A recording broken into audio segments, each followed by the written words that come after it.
Buenas noches, bienvenidos de nuevo a nuestra tercera charla de nuestro evento Más allá de los Eones 2022. Esta noche tenemos un invitado muy especial. Él es Richard Stanley.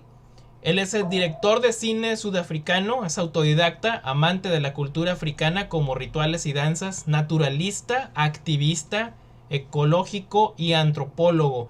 Dirigió Hardware, Dust Devil, La isla del Doctor Moreau por 4 días y la adaptación de El color que cayó del cielo, The Color Out of Space, así como videos documentales y musicales. Y para traducir y para llevar esta charla nos va a estar acompañando también nuestro estimado tocayo, que es Abraham Jacob Rodríguez Hernández, nativo de Monterrey, nace en 1980. Él es licenciado en informática administrativa, cinéfilo de horror y de ciencia ficción. Bienvenidos, welcome, the microphones are yours. Oh, thank you for having me. It's a great pleasure. Hello. Hi. The pleasure is ours. We're very grateful that you took the opportunity to be with us this morning, night for us, but morning for you. And we have some questions, some interesting questions, because personally, and I think I can speak for most of the group, we love the color out of the sky. So we're very grateful again. Mercy, you're too kind, sir. Well, first question is, what made you choose The Color of the Sky over other Lovecraft adaptations or other Lovecraft stories? What was the special appeal for it? Well, I think of all of Lovecraft's stories, it's the story that Lovecraft himself said was his favorite piece, the one that he liked the most of his own work. So I think it was one of the core stories of the mythos for me. And interesting also because it doesn't name any of the creatures. The Necronomicon never appears in it. So I thought this could be a very interesting way in. And like most things in my life, I actually had no choice. I'd been wanting to make it all of my life, but the circumstance arose. Various forces insisted that it had to be The Color Out of Space. So you took the opportunity and ran with it. Completely. I mean, I think I tried writing a script for Color Out of Space first when I was 13 years old. So it had been in the back of my mind for quite a long time. But the prospect of trying to readapt a story that had been told so many times and make it fresh, and also try to approach a creature which it isn't a fluid, it isn't a gas, it isn't a solid, and it doesn't have any identifiable color, is a huge challenge for a filmmaker.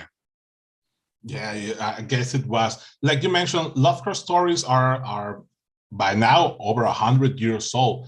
How do you take that cosmic horror that he was trying to transmit in his written stories and adapt it for a modern audience so that it remains effective? Well, Lovecraft did most of the work for us because I think he was so far ahead of his time that it's only 100 years later that we're starting to understand what he was talking about half the time. A lot of the time, I don't think he even had the words to fully explain what he was talking about. But a century further on, science has started to shed some light in his ideas. So an example being we were able to pursue the concept of a color that you couldn't see by going to the outer edges of the human spectrum. I figured infrared and ultraviolet are the outer limits of what a human being can see. We can't perceive beyond that color, but ultraviolet is as far as we go, and you mix infrared and ultraviolet together and it produces something like the magenta mauve tone that we came up with in the movie. But most of that is trying to apply science to Lovecraft and back engineer it. I think when Lovecraft refers to non-Euclidean geometry back in the 1920s, it must have been completely puzzling. But nowadays we have fractal geometry, which enables us to create the VFX, which is an extension of chaos science. And it's completely in keeping with what he was talking about. Yeah, now that you mentioned the color specific for the movie, was that something that came by, I don't know, by surprise, by mixing those elements that you'd say, or was it planned that way? or did you say, well, let's use this and see what comes out and use it in the movie? It was kind of planned that way because I've been very interested in the concept of multiple dimensions and ultra-dimensional intrusions into our reality for a number of years. So I've done a lot of research into what I guess some people would classify as UFO encounters, or encounters with things which are possibly from outside of our spectrum. So things like the infrared and the ultraviolet are stuff that I've noted from past stories.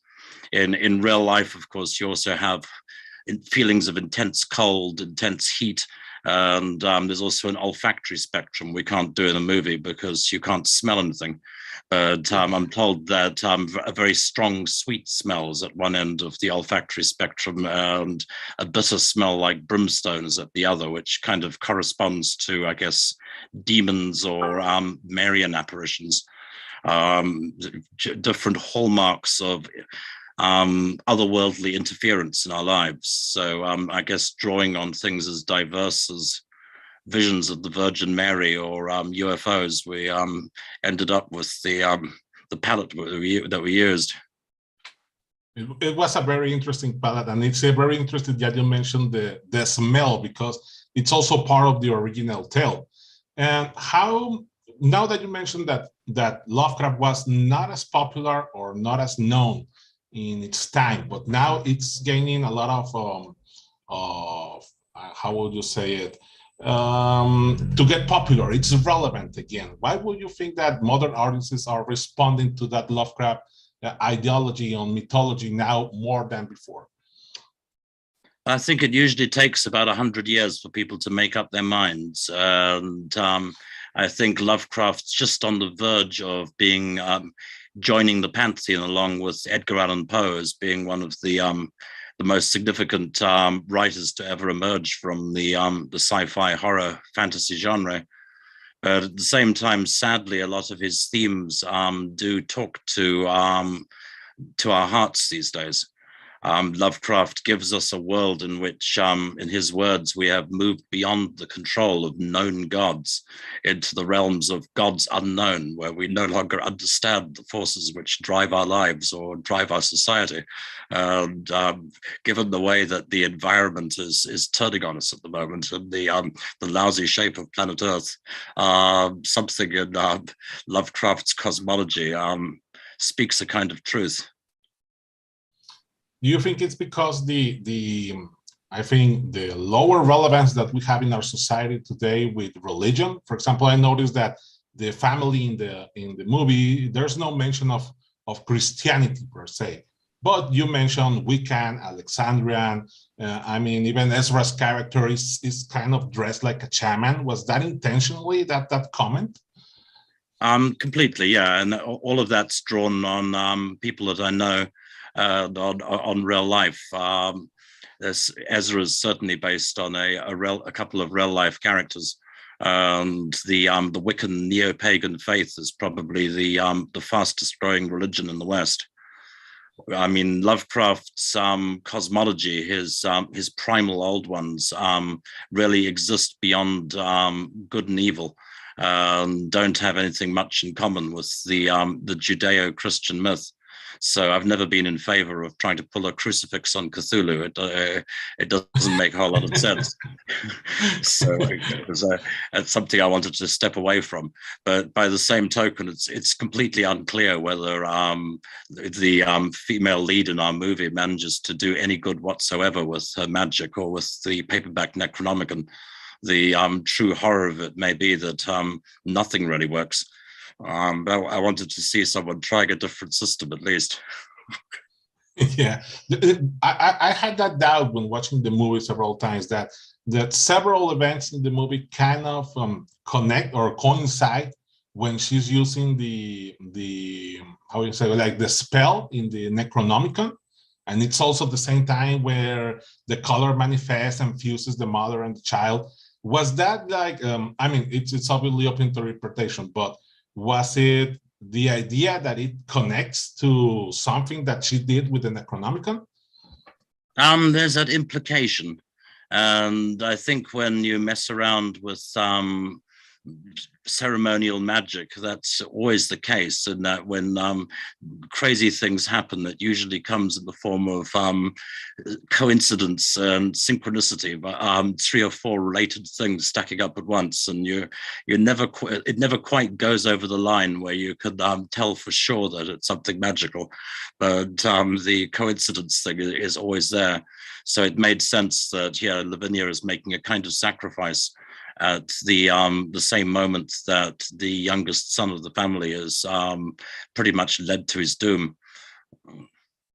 Yeah, because she was asking for protection, for a way to get out of her up there, and in the end she practically gets that, just not in the way that she was expecting.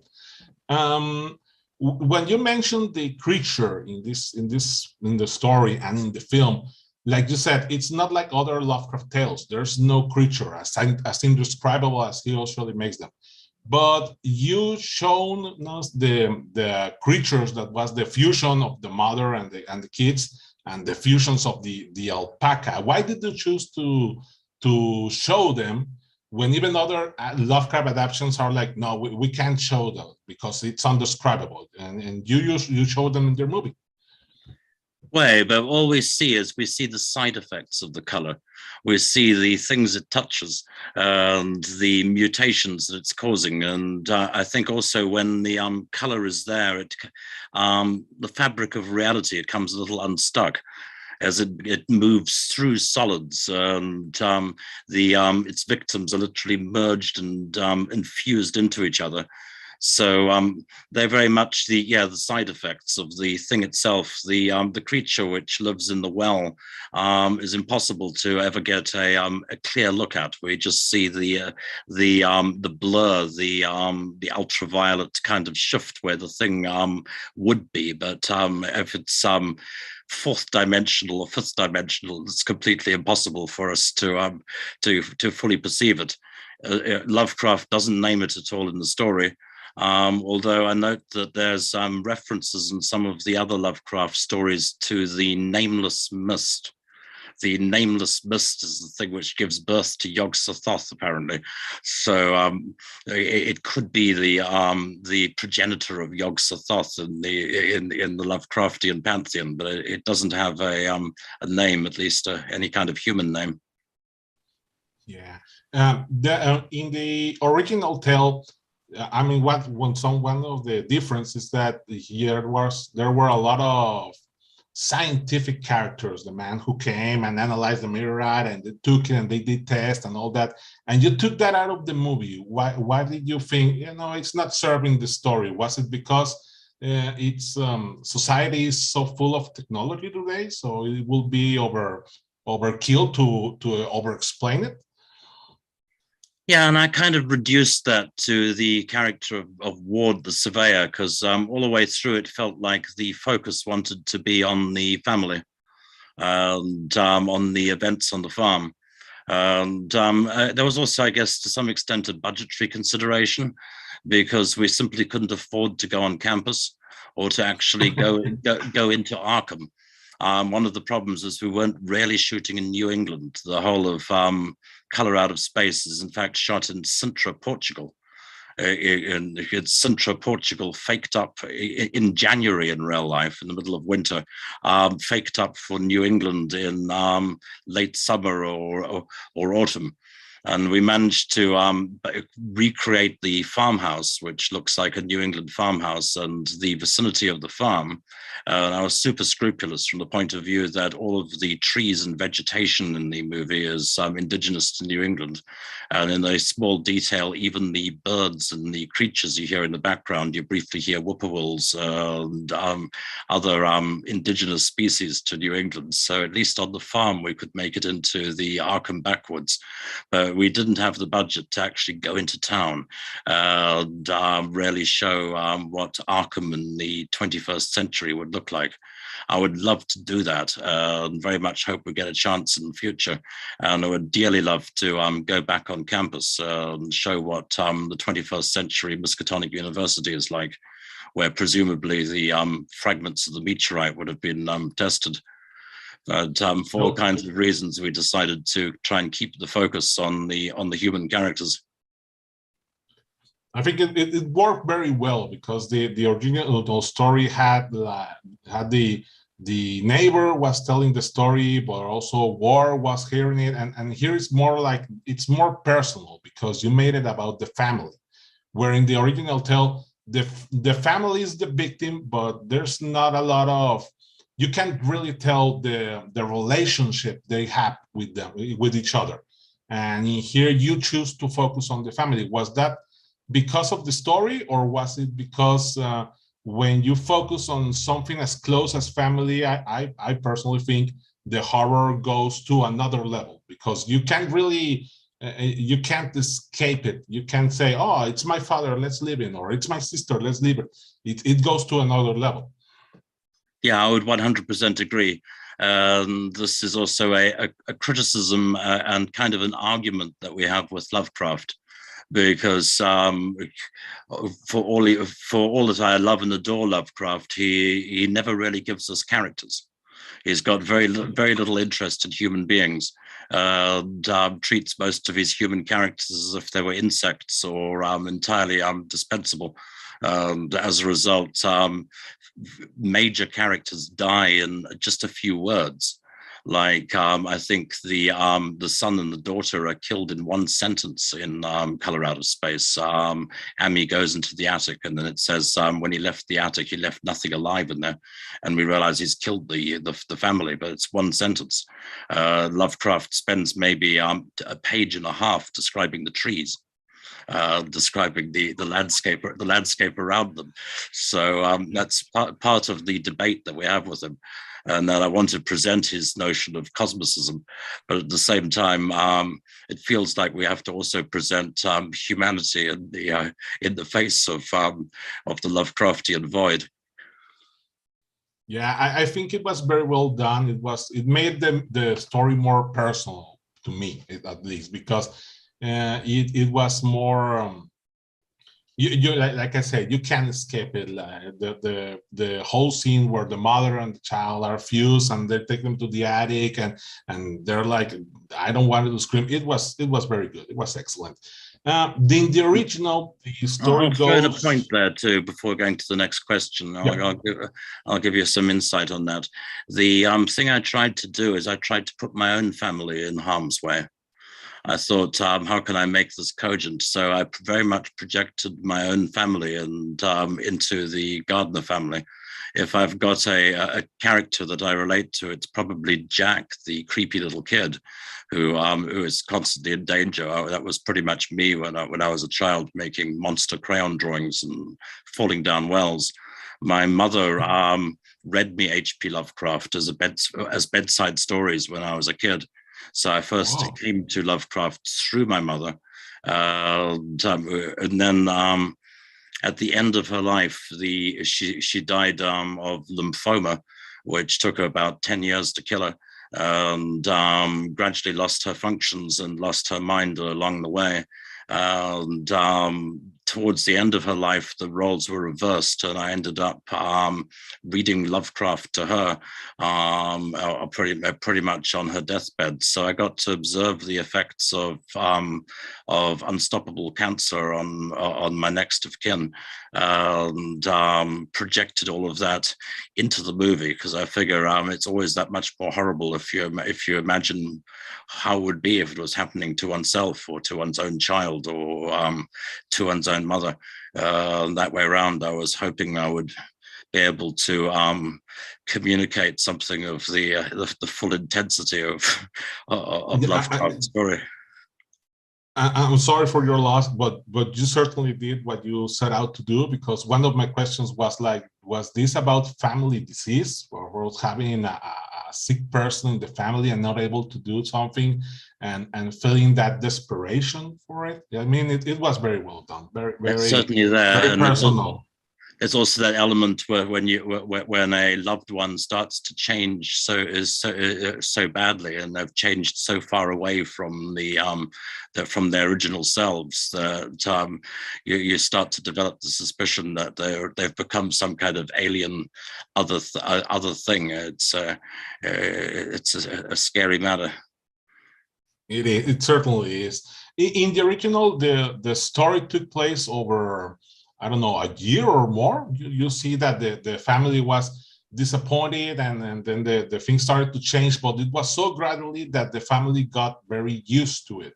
By the end of it, was almost like, oh yeah, that's the way it is, no? And but the movie it's 3-day stops. Was that something for was that the intention, or did you really want it to make it, oh, let's see it, the time pass for it? Well, movies like things to happen in short periods of time, and in particular, horror movies. Generally, if you can make a horror movie as close as possible to actual time, something that unfolds in the course of an hour, or in someone's life, or over the course of one night, I find it works a hell of a lot better.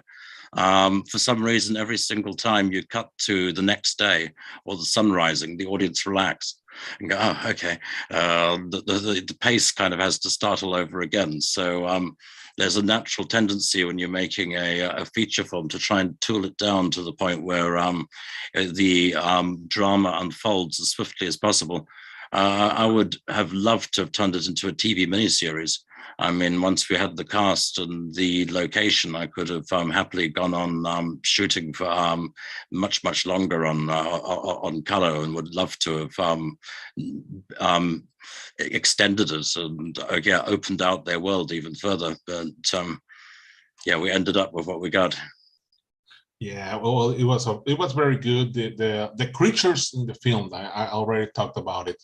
Well, they stood out because most of the films now it's complicated, but a lot of filmmakers used to do all of these creatures in CGI, and you can tell these were done practical. It was another field. What was the benefit of doing it practical versus using CGI or other techniques?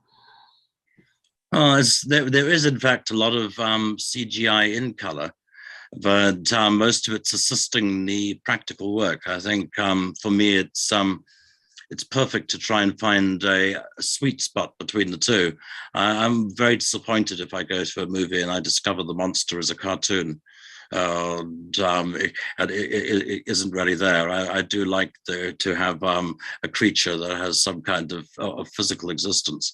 And I think the great thing about CGI and computer generated effects is it gives us the chance to perfect the physical effects work, in that we can go in there and we can remove awkward seams in latex suits, and we can give little blinking eye movement to things. We can do little touch-ups on the physical effects work, which perfects it in a way we couldn't do back in the 80s or 90s.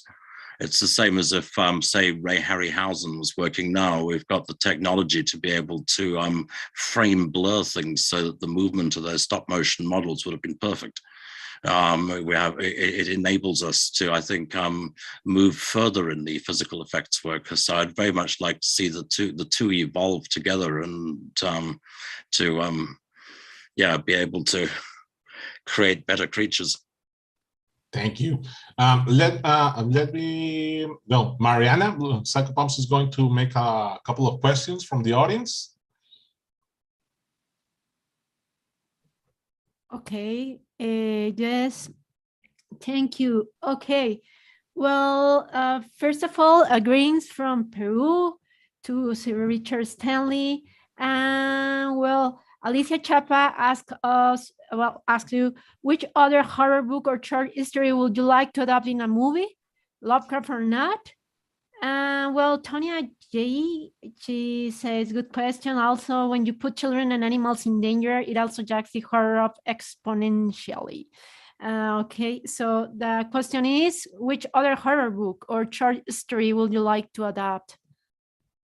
Well, keeping on the subject of Lovecraft, I've long had a dream to adapt the Dunwich horror. Very much hope that becomes a thing. I don't think Dunwich has been done justice. I'd very much like to get at Wilbur Whately or Watley, the spawn of Yog-Sothoth, the Lovecraftian Antichrist. See what happens when the great old ones are incarnated in the form of a child prodigy like Wilbur. I think that could be an extraordinary movie. So fingers crossed. And I wouldn't mind taking another tilt at Island of Dr. Moreau, because if you ask me, that never got made properly either. So it'd be nice to see someone do a decent job on it. And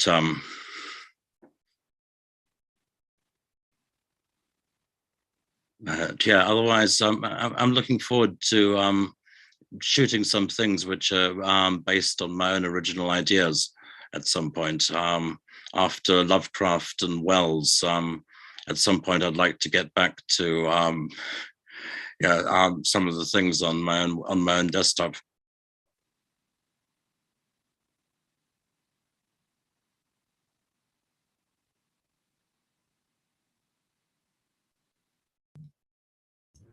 We have a question over here. Hello, Richard. Good evening. Hey, well, buenas noches. For spending the late or early hours, depending on how you want to see it. It's 5 o'clock in the morning, right? Yeah, 5 in the morning, and it's just a waning full moon out there as well. It's pretty good. Thank you very much for this. Well, I wanted to ask you something. I mean, I just recently rewatched Dust Devil, Hardware. But about Dust Devil, when I was rewatching it, I was thinking like, okay, when you wrote this story, did you base it on something, on some literary works or something like that? And when you were there, I mean, did you have any encounter with superstitious people in Namibia while you were filming it? Yes and yes. Dust Devils, kind of a fusion of a whole bunch of different myths, but from literary characters. I think you can see that he's kind of a mixture of, I guess, the man of no name, crossed with maybe a little bit of Lovecraft's Nyarlathotep. And he borrows a little from Ray Bradbury from Something Wicked This Way Comes, which is one of my favorite books. This character of the seller of lightning rods, who is always walking somewhere between towns with an electrical storm following not far behind, and there's always a storm following the Dust Devil. And the character of the walking guy. So for sure, he's got a bunch of different things feeding into him, and a fair amount also of what you'd call urban mythology, but it's not urban, it's the middle of a desert. But this concept of the vanishing hitchhiker, the guy who you pick up, or sometimes it's a girl, and then they disappear off the passenger seat of your car. Often they make some kind of cryptic prophecy before you look around and zap, they were never in the car to begin with. These reports of vanishing hitchhikers come in all across the world, mostly from deserts and dry countries, from places like Mexico, Texas, Arizona, Australia, and of course South Africa, Namibia. I'm not sure why that is. I think my own theory is, I think it's because when you're driving, you sometimes get into a state where you're neither asleep or awake. When you're driving very long distance, you get into a state of sort of highway hypnosis, which is similar to when you're not really asleep and you're not really awake. You're in a waking dream. That can be the most terrifying place to be at. So that's usually when you experience incubi or unwelcome presences pressing down on your chest, the old hag. And when you're driving long distance at night, sometimes you pick up the walking guy, the hitchhiker. So I wanted to kind of approach that myth in some way and give it a screen manifestation. And as far as Namibia is concerned, it's a deeply strange place and about as inhuman as Mars at times. It's really a country that doesn't like human beings. Two deserts, the Kalahari and the Namib, that run into each other. It's an 8 million year old desert, the oldest desert on Earth. It's always been arid and hostile, and it's full of surreal shit. It's a very good part of the world for UFO encounters, mysterious disappearances, people getting hysterical or deeply confused. Very scary place in some respects.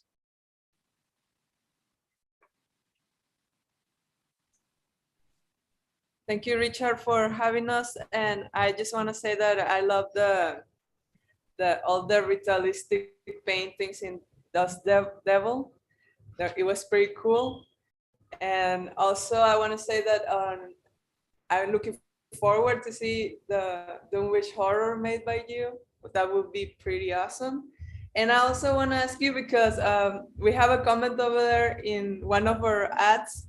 It's from Christian René Fernandez Larrere, and he put a video from an artist, Silverio is called, where you made a cameo, like you appear over there in the video, musical video. Oh, wait, I'd love it again.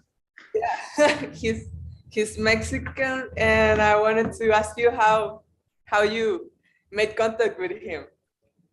Oh, I'd love to see that again. You're gonna have to send me a link. I haven't seen that in years, but had very, very good fun shooting that. It was just a happy series of coincidences. We're at the Morbido Festival, and we're all on the same boat going out to a haunted island in the middle of the lake where they shot the video. And we got talking on the boat, and then I ended up making a cameo in the video as I'm kind of the devil carrying away the dead, which just glimpsed briefly, but it was a bit of a homage to Mario Bava. I'm a big fan of Bava and Lisa and the Devil, so I had a chance to be a devil carrying away the souls of the dead for a moment, which pleased me hugely. And please send me a link to that, because it's been years since I've seen it, and it's happy memories.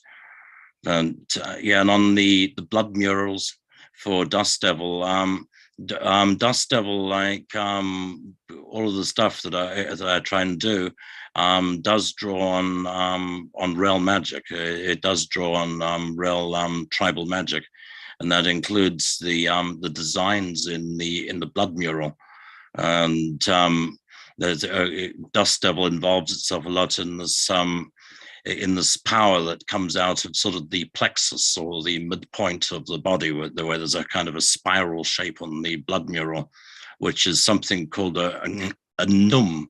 We can't say it, it's X-U-M, it's a click sound, num. And it's a form of power at the base of the spine, which is kind of a Khoisan Bushman concept of Kundalini energy, which is kind of activated, moves up the spine, and then kind of moves you into a possession state when it enters your brain. So those concepts are things which are drawn from indigenous African culture, and I don't always communicate them correctly because I'm an outsider trying to understand that culture, but it is based on a degree of truth. Thank you, Richard. I think Luis has a question for you. Luis?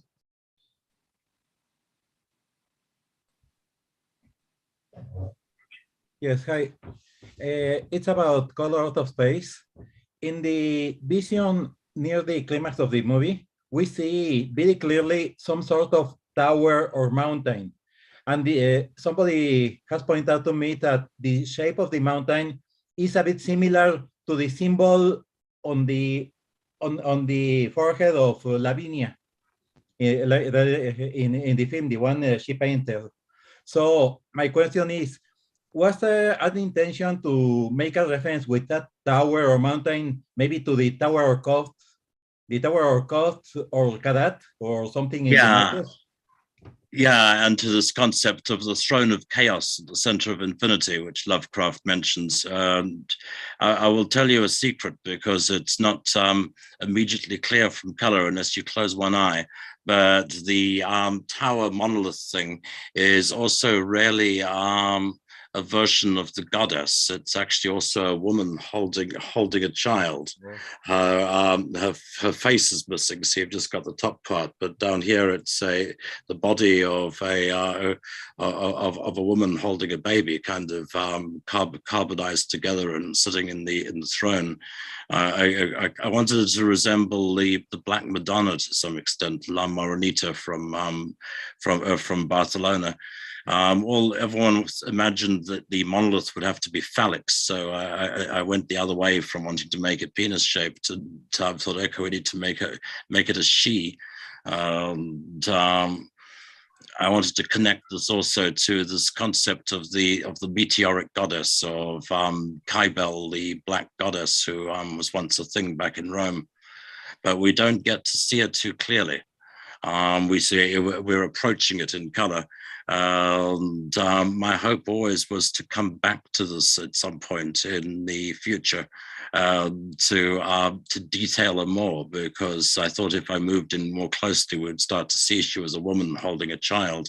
And if I got to Dunwich, I would like to see that was in fact, Lavinia Whately holding Wilbur and the twin. It would be nice for it to turn into the Lovecraftian Virgin Mary or a take thereon, but it's still only just glimpsed in color. I'd like to see that evolve as some kind of manifestation, but it's super hard to give any kind of manifestation to chaos anyway. So it's trying to put a form to chaos or put a shape to it is, a big challenge. Well, thank you. I'm going to take a look again. I hope that Dunwich gets done eventually. We really need films like this made by somebody who really knows Lovecraft. Thank you. Well, I hope that there's other folk out there as well, because there's a lot of stories.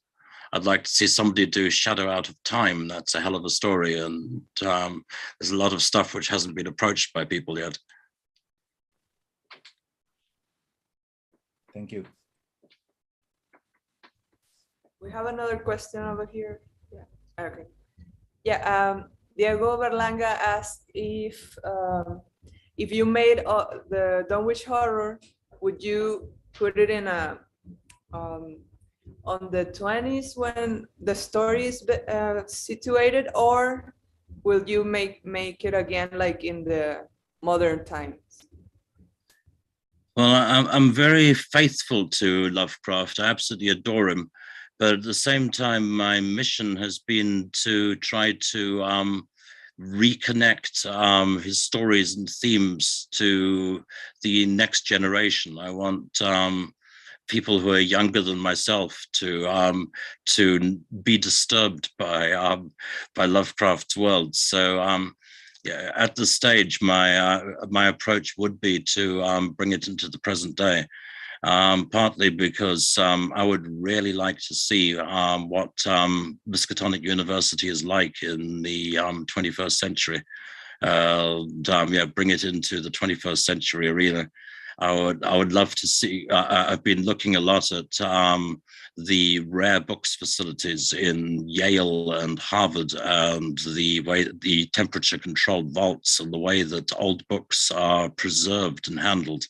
And also particularly now that printing and printed books are almost becoming a thing of the past, that the issue of the Miskatonic University Library and the preservation of the Necronomicon, the book itself, is something I really want to get at. But also, I'd be intrigued to position Wilbur's family, the Watleys or Whateleys, who are really kind of outcast white trash who have been persecuted for generations, whose ancestors have fled from Salem, and see what the 21st century Whateleys are like.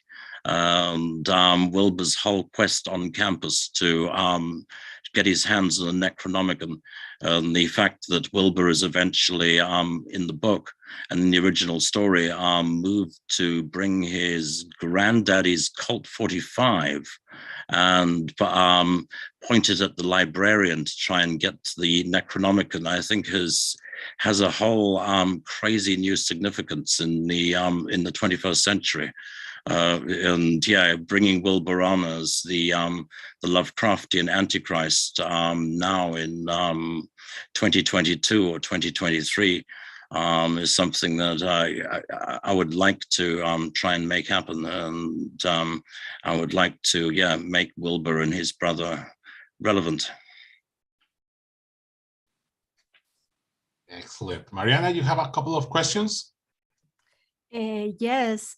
First question from Isidro. What African authors do you recommend us? Sorry, what? African authors. African authors. Wow. Well, I would hate to plug my own mother, but my mother Penny wrote I think a definitive book on African mythology, myths and legends of Southern Africa, which I drew an awful lot of my material from along the way. Okay, thank you. Well, we have another one from Tonya J. If there is one book I could read to acquaint myself with Lovecraft the man, what would you suggest? The only Lovecraft film I saw as a kid was the silly Danwish horror with Dean Stockwell. Which Lovecraft story to start with? Is that what he's asking? Yeah. Wow, that's a toughie. Where would I recommend someone starts? I mean, you can dive in the deep end and try and read Shadow Out of Time. I think Shadow Out of Time might be one of the trippiest and most mind-wrenching things I've ever come across. And if that doesn't do it for you, I don't know what will. Okay, thank you. And well, I have another question. I mean, what are your favorite horror movies from all time, and what other authors or non-horror authors or literature do you recommend us? Wow, favorite horror movies and non-horror authors.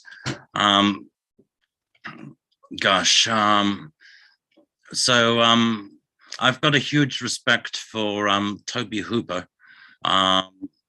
Texas Chainsaw Massacre was an important movie for me. And also, strangely enough, Texas Chainsaw Massacre 2 was really important to me, mostly because I lost my virginity watching it. It was a very successful date movie for me, and I was super impressed by the way that Tobe Hooper managed to have horror and comedy working so well together. and was getting laughs out of situations which was so vile and horrible. This kind of left an imprint on me, because I think that my movies try and do something of the same. I also like Don Coscarelli's work for the same reason. I absolutely adore Phantasm. Phantasm 1, I think, is tremendous. Big fan of Bubba Hotep. I like the magical realism of Don's work, and I also like the way that he manages to have things which are horrible but funny, but at the same time genuinely sad. All at the same time. It's a mixture that I cherish. I've been a lifelong fan of Italian horror movies. I was obsessive about Dario Argento for years and years and years. Love and adore Suspiria, and just love the way that sound and picture work together so well in the Italian horror movies, and the way that scenes are often led by their soundtracks.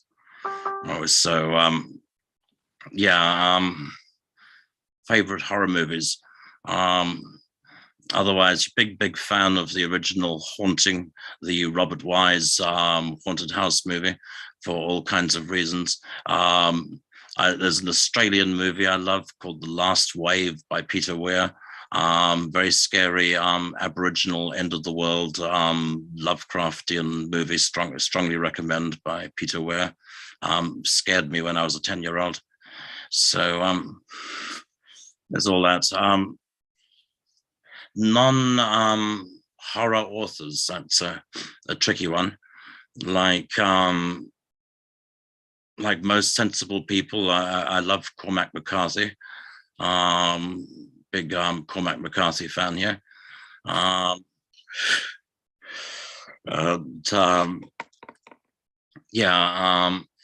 Diving deeper, I'm a big fan of Flannery O'Connor. I love Wise Blood by Flannery O'Connor. In fact, for some insane reason, I practically know that one off by heart. I guess it's almost borderline horror, but yeah, much in that same stakes. I love Carson McCullers. Heart is the Lonely Hunter was an important book for me.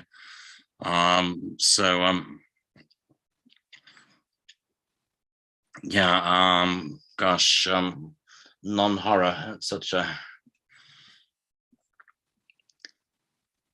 awkward thing. I guess I don't read a lot of non-horror.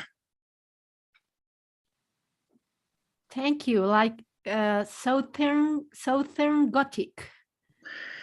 Yeah, I would love to do something along those lines one day. We'll see if life is long enough. Thank you very much. Hey, Richard, Tonya want me to reconsider the question. She wasn't just meaning like an original tale of Lovecraft. She was meaning like something she could read about Lovecraft, the man, the author, not his work, but how he was like, what he did, how he lived, how he died. Would you recommend one biography of him that you found particularly interesting or better than another?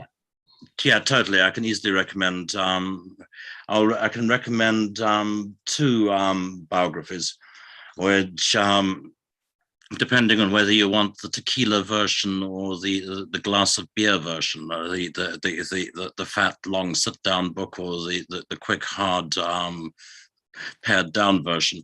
But for someone coming from it from the outside and wanting a Lovecraft, reduced to its essential principles, I'd recommend Michelle Welbeck's book, H.P. Lovecraft, Against the World, Against Life, which is short and powerful. I think I got a copy lying on my table. Yes, there's one version that has the prologue of Stephen King. That's the one there. Yeah, I've got it right on my table. In fact, I gave copies of this to all of the cast members on Color Out of Space and asked that they read it, because it gives you a good basic introduction to Lovecraft and his issues. And I think it's super well written as well. Yes. So yeah, Michelle Welbeck, H.P. Lovecraft, Against the World, Against Life. And if that puts the hook in you, then I would recommend you go straight to S.T. Joshi, who's clearly the man who knows Lovecraft best.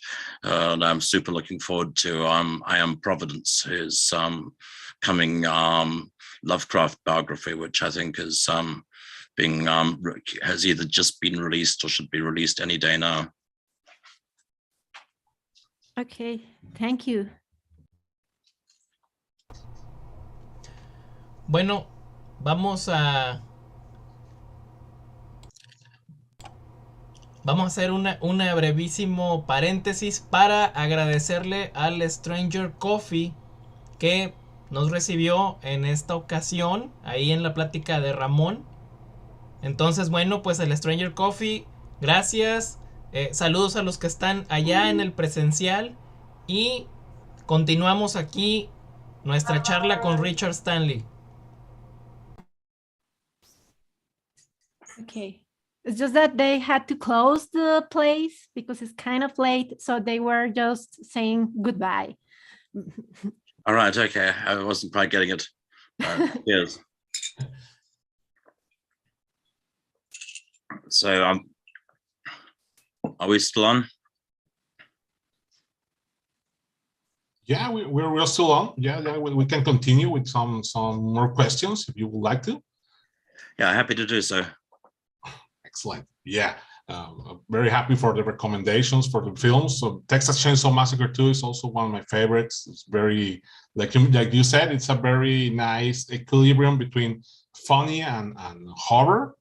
And you can tell that you try to do not something funny, but something odd with the family in the Colorado sky or space, because it wasn't a normal family per se. They were very odd even before we met them, not your typical family per se. So what was the decision to make it like that? Well, I think most of what I do is kind of dark comedy. And they are kind of close to my family. we were kind of abnormal.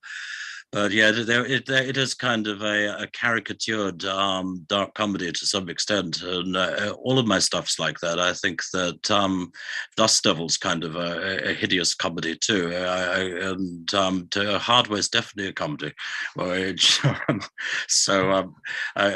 think that a certain amount of cruel laughter is part of it. And what I love about Texas Chainsaw 2 is that it tricks me into laughing at things that no sane or civilized human being should ever laugh at, like the chainsaw dinner scene. I'm laughing along with these complete psychos, which I kind of admire the movie for doing that.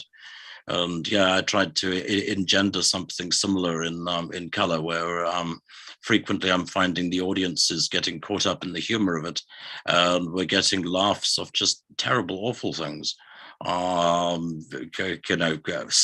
Spoiler alert, but yeah, Nick killing his kid at the end of the movie gets a laugh at a lot of auditoriums. So and I love that queasy feeling that the audience laugh and then they realize they shouldn't have laughed, and it's an interesting emotion. It's an interesting relationship with the audience like that. You mentioned like Ray Harryhausen, one of the aspects that you wanted to reproduce or was influenced by, and you can tell that the mother-son creature and the alpaca fusion was very much like John Cronenberg, like John Carpenter's The Thing, or very Cronenberg, the way Nicolas Cage character was covered in rash. What other influence did you take for the color of the space?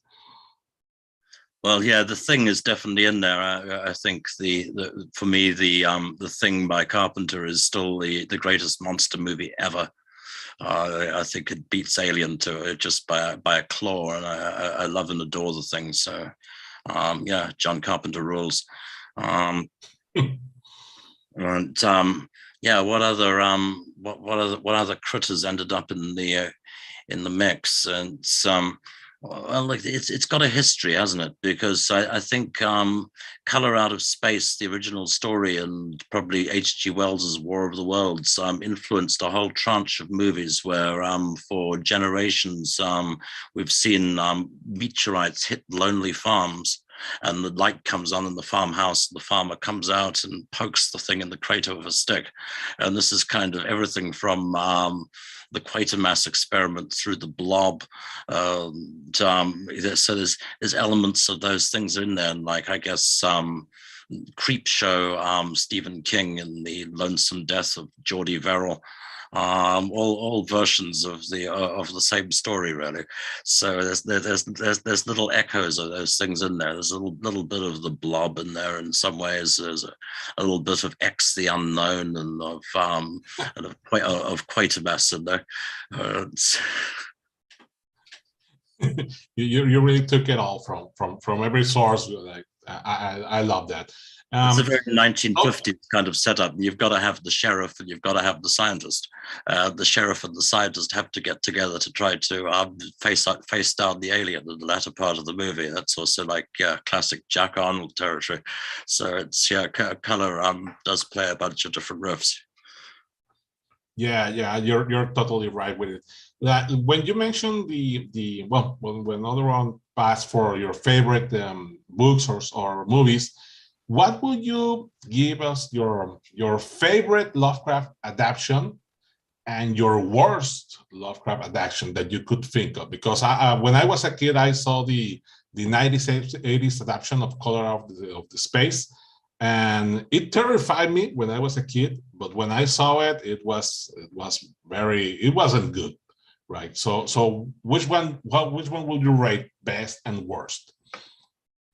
Well, I think that the poet laureate of Lovecraft movies so far has clearly been Stuart Gordon, and I've been a big fan of a lot of Stuart's work, and I'm actually an extra in Dagon. I was there when they were shooting Dagon in Galicia, so I actually turn up as one of the fish people. So I'm fond of Dagon. Of Stuart's Lovecraft adaptations, the one I like the most is in fact his episode of Masters of Horror. I like what he did with Dreams in the Witch House in Masters of Horror. And I particularly like the first appearance of Brown Jenkin, the witch's familiar, in the way Stuart presents it in that film. I think was one of my favorite visualizations of a Lovecraftian moment ever, where the rat comes in through the corner of the room and the kid's fallen asleep with the book on string theory on his stomach, and the rat runs up the book on string theory and it's got a little human face and says, "Hey, psst, psst, hey." That's full on Lovecraft. So kudos to Stuart. Worst Lovecraft adaptation? Wow, there's so many. I don't want to be cruel, so it's I guess I was super disappointed by the Dunwich Horror. All due respect to Dean Stockwell, but I wouldn't want to be remaking it if I didn't think that it needed to be remade, mostly because it missed the boat so badly the first time out. Wilbur's kind of a human being, even if he is Dean Stockwell, and he's not. He's half human, he's half ultra-dimensional, and he's got a twin brother, and it's the whole family thing is ignored. Instead, he's trying to like sacrifice a girl to the dark gods, and I was super let down by the Dunwich Horror. So I would like to see that one redone. Great, yeah. I think it definitely needs a better adaptation as some of the other movies. In the Color of Space, the audio was a very important factor both for the movie and for the audience. Did you take into consideration that when you were writing the movie? Yeah, that was certainly a thought, and it influenced the choice of the composer, and because I always wanted to basically push into ultrasound and infrasound to the outer edges of the audio spectrum. It's the same as going into ultraviolet and infrared on the outer edges of the visual spectrum. And we couldn't give you the smells because, well, it's a movie, so Nick's going through the whole movie smelling things, but we can't actually make the audience smell that. But we can use ultrasound and infrasound. At least we can start to push into illegal areas on the soundtrack and illegal areas of the Dolby system. So I always figured at those different points why it's good to see it in an auditorium and or to try and watch it loud. Yeah, I think before we found a composer, I was listening also to NASA recordings of space and the sounds that different planets make. Different sounds from the void, and what does space and void sound like, and that kind of took us in a certain direction. And then obviously Colin Stetson was a fantastic match for the material, and really took that to a different level. Yeah, it was very interesting to hear all those different kind of sounds and react the same way that the characters are reacting in the movie. Well, the casting of Nicolas Cage, it was great. Some people were like wary of him, but it was a great addition to the Lovecraft movie. How did the casting of him came about? Well, I wanted to work with Nick for a long time. And I think my instincts were good because it turned out that we were a very good match, because Nick's is tremendous with physical comedy as well, and he's a tremendous physical actor, and I think fits into my macabre world and sense of humor extremely well. So in fact, I'd first talked to Nick about playing the lead in Dust Devil a very long time ago, right back in the day, and that floated around in both our heads. It didn't come to anything at the time, and he wouldn't have been right for Dust Devil at that point in time either. It would have been too goofy, but Nick was perfect for color, and yeah, it came about through a series of happy coincidences. And Josh Waller, who was the producer on Color, was also the producer on Mandy. And during the shooting of Mandy, was able to pass Nick a copy of the script. Found out that he was a Lovecraft fan, and got Nick interested in the material. And then I think Josh Waller and Elijah Wood, and a couple of the guys from Spectrovision, literally physically drove out to Las Vegas and got Nick in a corner somewhere and dialed my home number on a cell phone and put the receiver in his hand. Literally connected him to me. And I recall the first conversation we had was about the hot pink mantis in the lookbook. And again, it was like we're talking now. It was like 3 or 4 in the morning in months ago. I recall it being fully surreal. A very odd and dreamlike conversation. Having a hard time convincing myself that it really happened.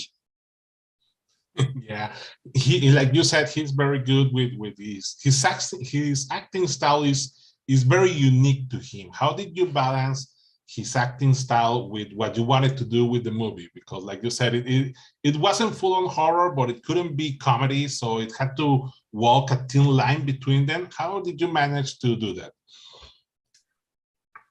Well, it was kind of like I think I like to arrange all of my movies as a sort of form of exponential hysteria, where things kind of amp up and up into a heightened state of trauma or hysteria, which I hope propels the audience into some kind of weird, heightened state. So in order to do that, it's got to usually start very soft and low, which means that everything has to be dialed back and kept down. So really, it was a matter of kind of suppressing Nick and gradually letting him off the leash a little bit more, a little bit more, a little bit more as we went on through. But the hardest part was getting Nick to really quieten down and to keep everything completely grounded and normal. I think trying to portray everyday reality is often a lot more difficult than portraying fully blown apocalyptic insanity. So in a way, Nick's giving an unusually controlled performance in color, certainly in the first half, which I think makes the second part of the movie a whole lot more fun. Yeah, it was. Yeah, when you mentioned that Nicolas Cage was a fan of Lovecraft, so when you got for the movie, did you had to modify, or did he say, well, I want to do this way or something? Did you have to modify the script to fit him in a way that he had some input for it? Well, it was very, very organic, and the nice thing was we didn't have any conflicts. I think we basically were going the same way all the time. Nick took the script and he underlined certain areas, and he found areas which he felt he could really open out and play with. And generally, we tried to stick to the book and do the script. But every so often we'd let it off the leash and just play with it. And Nick's tremendous with coming up with improvisations. I tried to incorporate as much of that stuff as I could.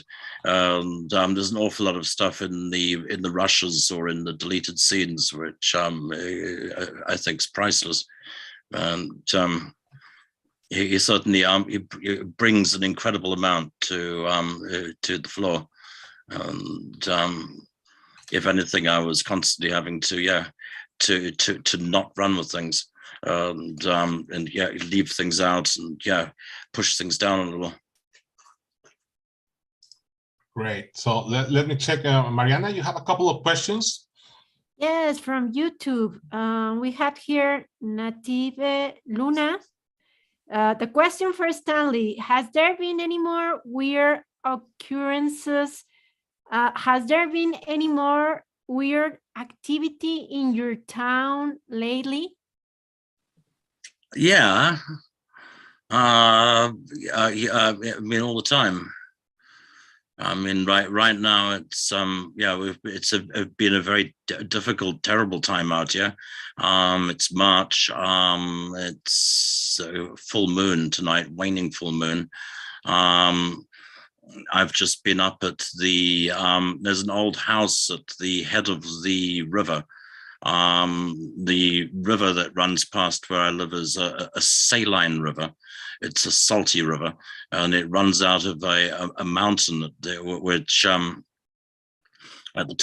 the head of the stream is a place called the Domaine de la Salles, which is an old French farm building. And at the site in the late 1980s, the farmer made a series of audio recordings of what he claimed were ultra-dimensional beings moving around underneath his house. He later played these audio recordings on French national television in the early 1990s, and did a bunch of interviews about it, thus putting in people's heads the idea that there were alien beings or ultra-dimensional entities living under the mountain, which eventually led to a fully blown mass hysteria outbreak in 2012 when the French military declared a state of martial law in the area, which was when the whole ultra-dimensional UFO thing got fully out of hand. But in truth, this place, the location is still there today, and it's been looked after for the last 10 years by a group of I guess UFO enthusiasts, believers, and they just got evicted after about 30 years. So I was just up today with having the last dinner with the guardians of the domain, who are the surviving group of kind of UFO believers, or based up there. I tried introducing Lovecraft up there in a big way, and converted them all to Cthulhu a couple of years ago. But the sad thing is, the domain finally got foreclosed on by the local mayor, and the whole bunch got evicted.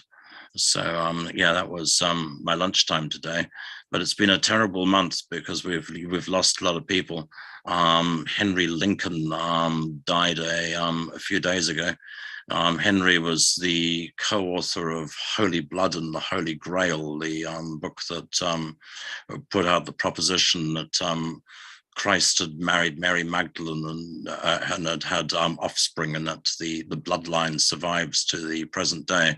The present day descendants presumably living somewhere in this village. Henry was living over the river. It was my neighbor from the other side of the valley, and he passed a few days ago. So in the middle of all that, with different occult leading lights dying off in the area and people being cleaned out, there's other strange forces trying to move in and take power in the area. So it's a crazy time as usual. It's this part of the world is always a little out of whack, and with the war in Europe now, on the top end of Europe, and us coming out of the COVID pandemic lockdown, people have gotten even stranger than normal. I mean, there was a point in time last year where the leader of the feral community across the river thought that there was a stealth alien invasion going on, and started insisting on checking everyone's belly buttons, because he got the idea that the aliens wouldn't have umbilical cords and wouldn't have belly buttons, and fully believed this, and was checking belly buttons, and they're thinking that there was some kind of xenomorphic or alien infiltration going on, which is a kind of backwoods COVID lockdown paranoia thing, but there's been a lot of that. So as usual, it's completely out to lunch over here.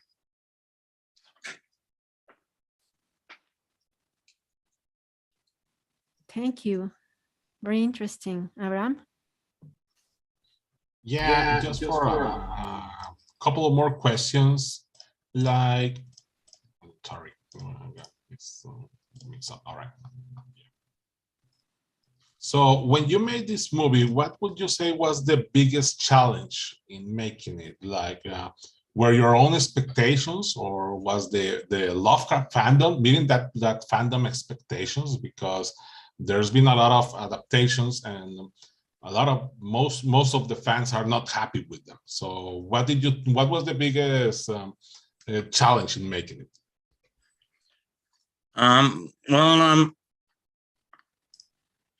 wasn't really thinking about the Lovecraft fans too much. I was more thinking about trying to please myself. And I guess I figured I trusted my instincts.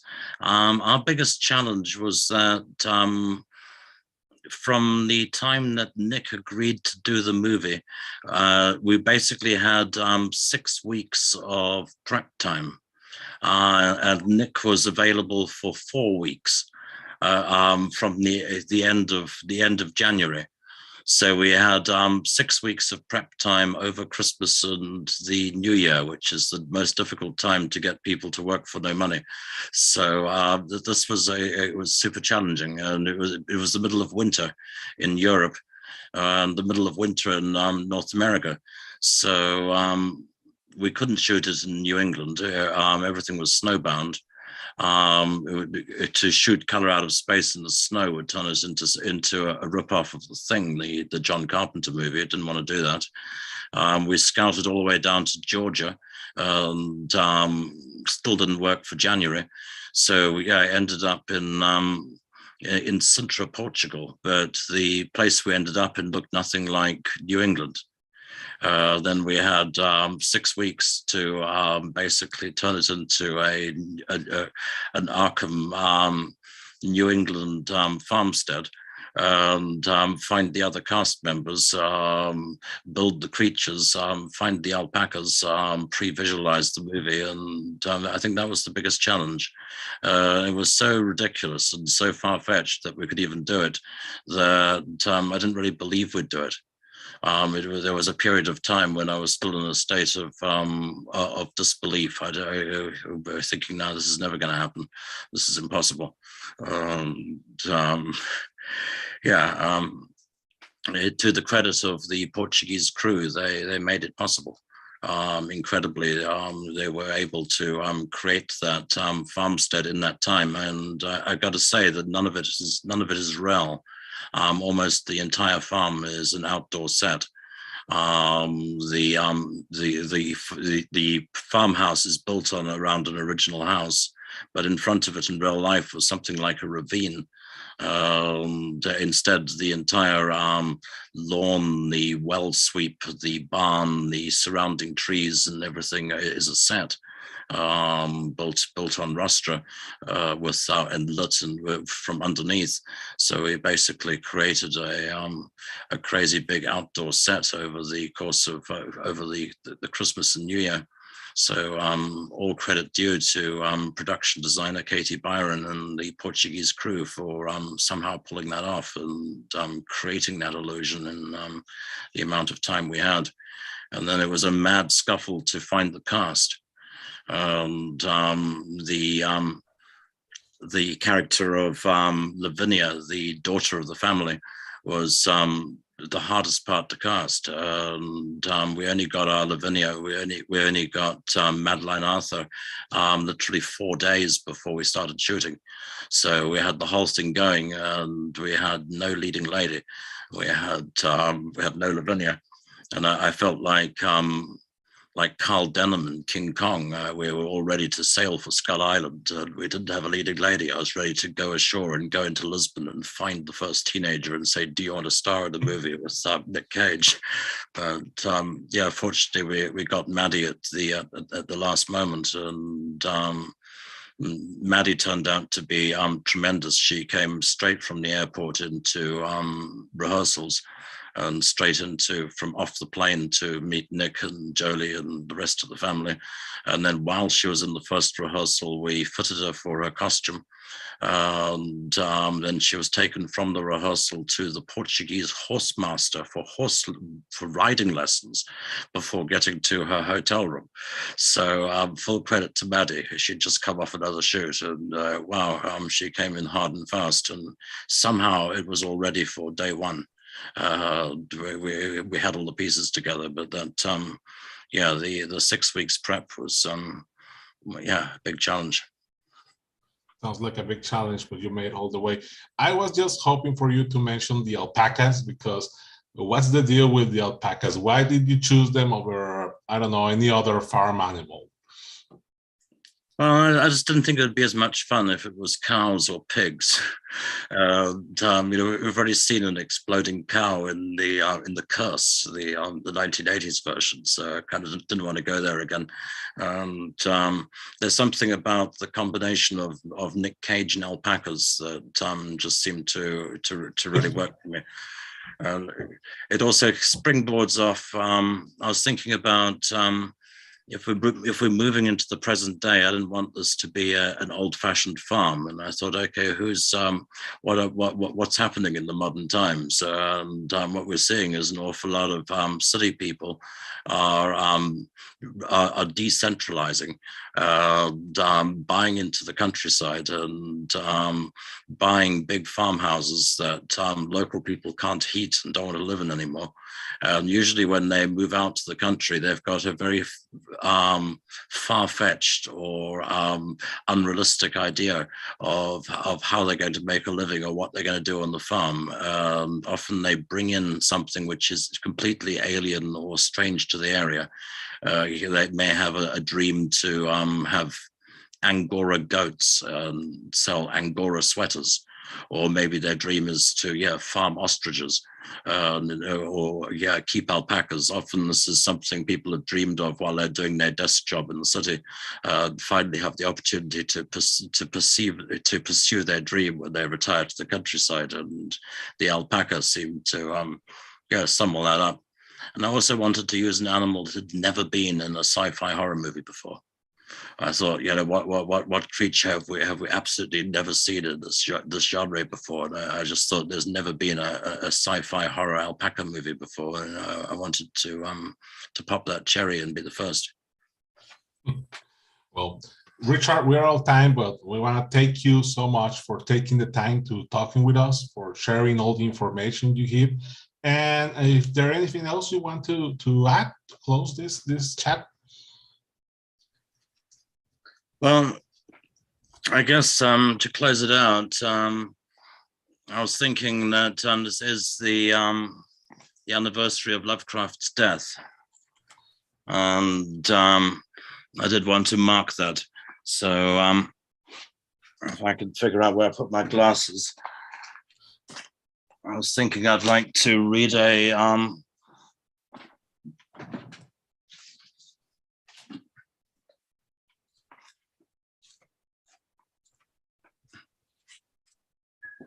I've managed to lose my glasses. 4 a.m. here in the countryside. Here we go. So in honor of H.P. Lovecraft, I wanted to read a short poem, which you may or may not be familiar with. All right. Yeah, this is the work of Clark Ashton Smith.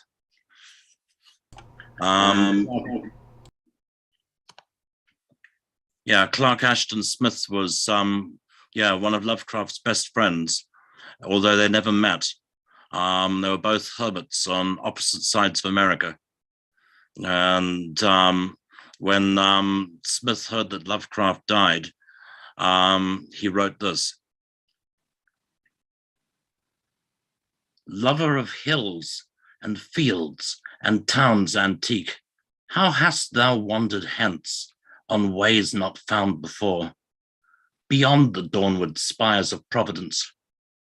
Hast thou gone forth to seek some older born than these, some Arkham of the prime and central wizardries, or with familiar Felidae dost now some new and secret wood explore, a little past the senses' further wall, where spring and sunset charm the eternal path from earth to ether in dimensions nemeral? Or has the silver key opened for thee wonders and dreams and worlds ulterior? Hast thou gone home to Althar or to Nath? Has the high king who rules in dim Kadath called back his courtly sage ambassador? Or darkling Cthulhu sent the sign which makes thee now a counselor within that founded fortress of the deep, where the old ones stir in their sleep, till mighty temblers shake their slumbering continents? Lo, in this little interim of days, how far your feet are sped upon the fabulous and mooted ways where walk the mythic dead. For us the grief, for us the mystery. And yet thou art not gone, nor given wholly unto dream and dust, for even upon this lonely western hill of Averon, thy flesh has never visited. I meet some wise and sentient wraith of thee, some undeparting presence, gracious and august.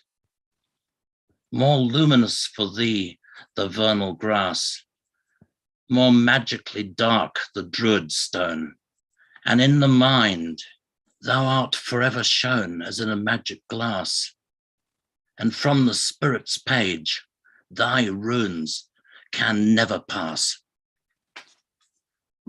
which is, yeah, Smith.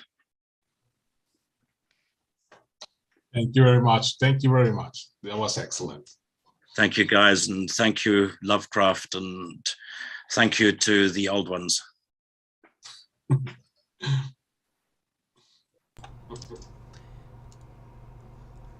Thank you very much, Richard. It has been a great night. It has been a great morning for you.